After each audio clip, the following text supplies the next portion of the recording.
Rainy Sunday morning, enjoying coffee and this appendage that seems to be attached to me. Hey! Come here. Rory and I, a few years ago, we watched the movie that I've talked about a few times, The Prince of Egypt. And the movie The Prince of Egypt is a DreamWorks special. I thought it was Disney, but it's DreamWorks. And it's about Moses, the great prophets of the Old Testament. I don't remember. You don't remember it?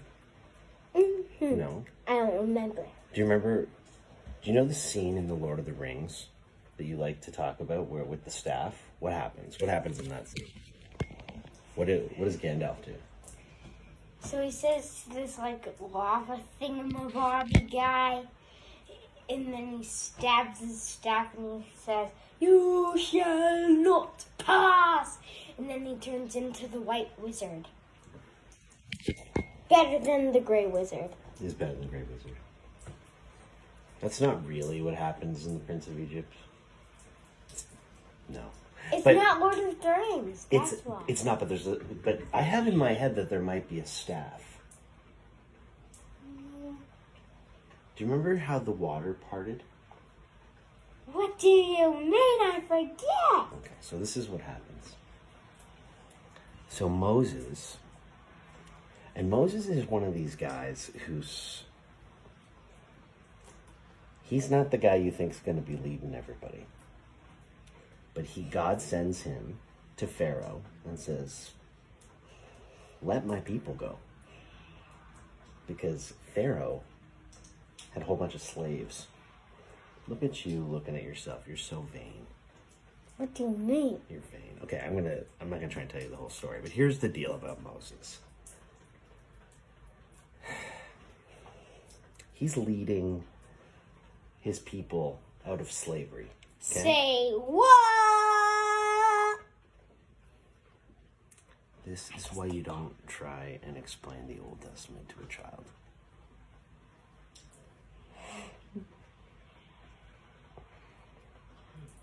Okay, I'm gonna try once more. You ready? Yeah. Okay, so this is what happened in the story. You got a whole bunch of slaves.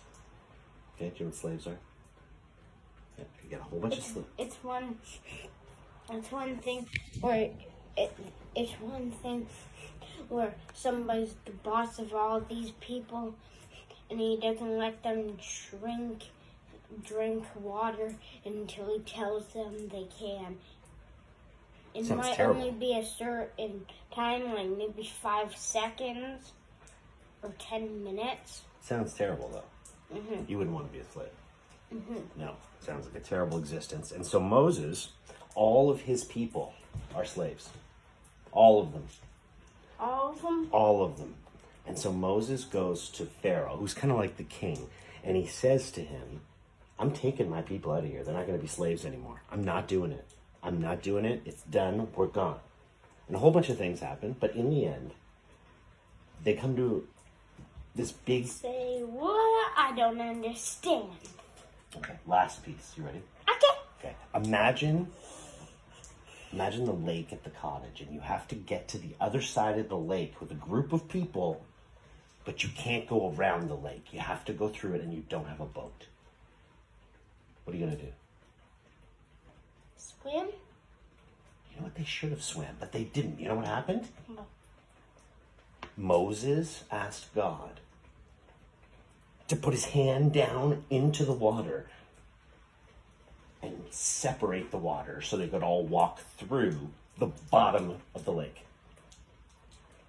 Say what? Do you believe that? It's hard, but I do, I guess. Do you? Really? I do, I guess, because I'm a Christian. I believe that God died on the cross. That he lived again. But it's really hard to believe to all you people out there that are not Christians. It's hard to believe.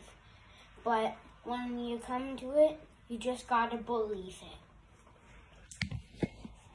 His grandparents would be very proud. That's for sure.